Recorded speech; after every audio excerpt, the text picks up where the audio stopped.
क्यों आज हर वक्त आप टायर्ड यानी कि थका हुआ महसूस करते हो? एक नई साइलेंट बीमारी आज के जनरेशन में तेजी से फैल रही है और इस बीमारी के सबसे बड़े शिकार है जनरेशन जी और जनरेशन अल्फा के बच्चे।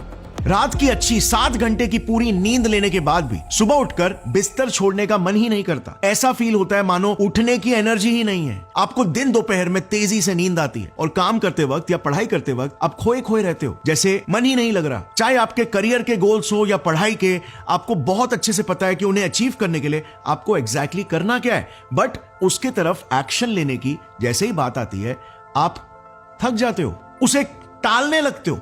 ये एक्सपीरियंसेस ना सिर्फ आपके अकेले के बिल्कुल नहीं है, बल्कि एक बहुत ही बड़ा साइलेंट एपिडेमिक फैल रहा है जिसके बारे में मोस्ट ऑफ द लोगों को अवेयरनेस भी नहीं है। कोई इस कांस्टेंट टायर्डनेस और लैक ऑफ एनर्जी के इस प्रॉब्लम को फिक्स नहीं कर पा रहा है, क्योंकि कोई भी इन प्रॉब्लम्स के रूट कॉज को ही ठीक से समझ नहीं पा रहा है कि ये प्रॉब्लम जन्म ही कहां से ले रहे हैं इन द फर्स्ट प्लेस। तो शुरू करते हैं सीधा मेन मुद्दे से। टायर्डनेस आखिर होता ही क्या है?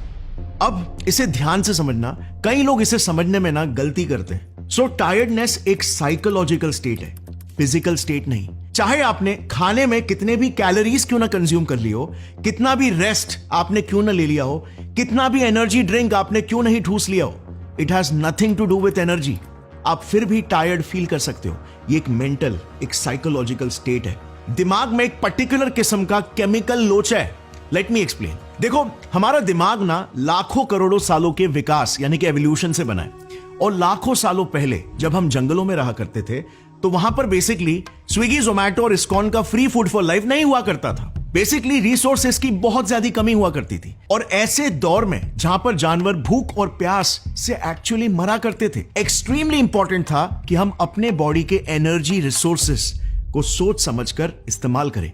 और इंसानों के लिए तो एक बड़ा दिमाग का होना मतलब और भी ज्यादा कैलोरीज खर्च होना, क्योंकि 2% बॉडी साइज होने के बाद भी हमारा दिमाग 20% एनर्जी कंज्यूम करता है। ये बिल्कुल क्लियर था कि प्राचीन दौर में खाने और रिसोर्सेज की कमी के वजह से दिमाग को एनर्जी कंजर्वेशन मैकेनिज्म डेवलप करना पड़े, ताकि वो हमारे शरीर की ऊर्जा को एकदम फूंक फूंक कर ही खर्च करे सिर्फ उन्हीं कामों में जो दिमाग को लगता है जरूरत के हैं। और एग्जैक्टली इसी नीड के वजह से ही जन्म हुआ टायर्डनेस के इमोशन का।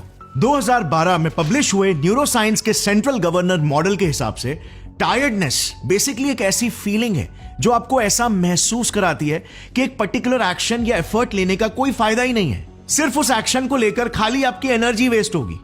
ये एक प्राचीन साइकोलॉजिकल लूपहोल है जो आज तक चलता आ रहा है और हमें एनर्जी को फूंक फूंक कर यूज करवाने के लिए इन्फ्लुएंस कर रहा है। बेसिकली 2016 में पब्लिश हुए एक और एक रिसर्च के हिसाब से इसे एक किस्म का कॉस्ट बेनिफिट एनालिसिस कहा जा सकता है, जो कि किसी भी टास्क के पहले आपका मोटिवेशन लेवल डिसाइड करता है। हमारा ब्रेन किसी भी एक्शन को अंजाम देने से पहले एक तराजू की तरह तोल रहा होता है कि इस टास्क में कितनी एनर्जी स्पेंड होगी और इसका कितना रिवॉर्ड मुझे मिलेगा।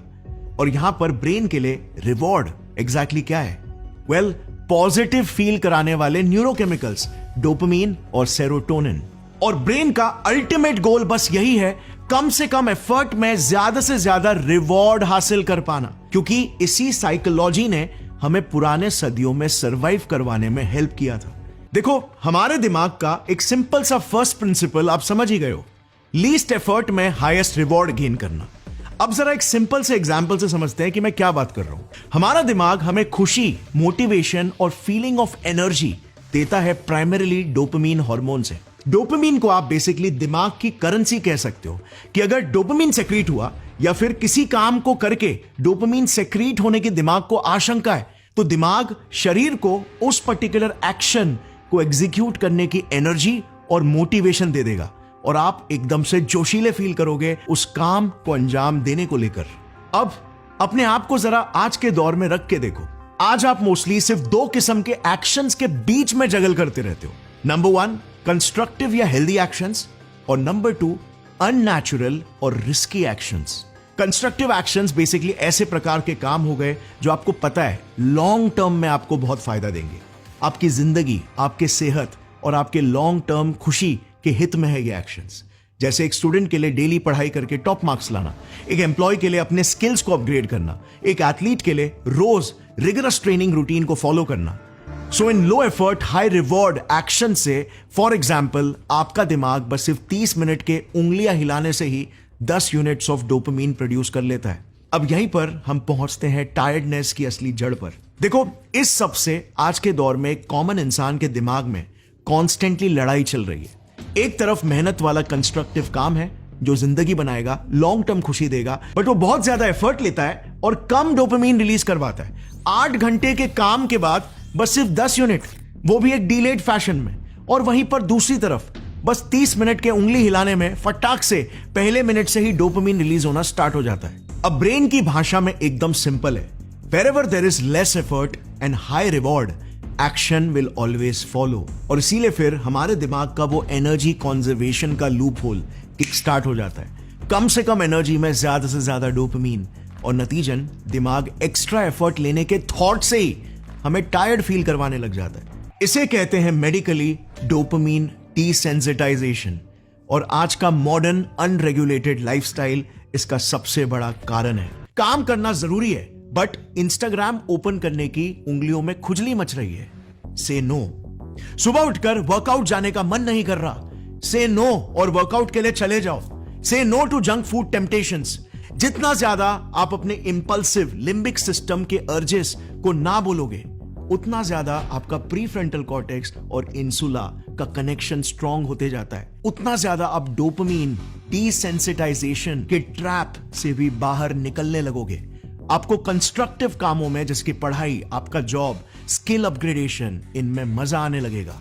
आपका विल पावर भी स्ट्रांग होने लगेगा। आप एक डिसिप्लिन्ड लाइफ जीने लगोगे, जो सारी चीजें आपकी ओवरऑल लॉन्ग टर्म हैप्पीनेस में कंट्रीब्यूट करेगी। Strength model of will power भी यही कहती है कि विल पावर एक मसल की तरह होती है, जिसे हमें रोजाना ट्रेन करना चाहिए by saying no to bad things and actually doing what you mean. और बस यही एक मेन सोल्यूशन है डोपामीन डिसेंसिटाइजेशन के अगेंस्ट लड़ने का। जो काम आपको बोरिंग, मीनिंगलेस और टायरिंग लग रहा है ना, उनके लिए जोश और एनर्जी भर देने का। अब आते हैं वीडियो के मेन पार्ट पर कि कैसे हम इस टायर्डनेस की समस्या को जड़ से ही खत्म करें, कैसे हम most of the times motivated, energetic और हैप्पी फील करें अपनी लाइफ में।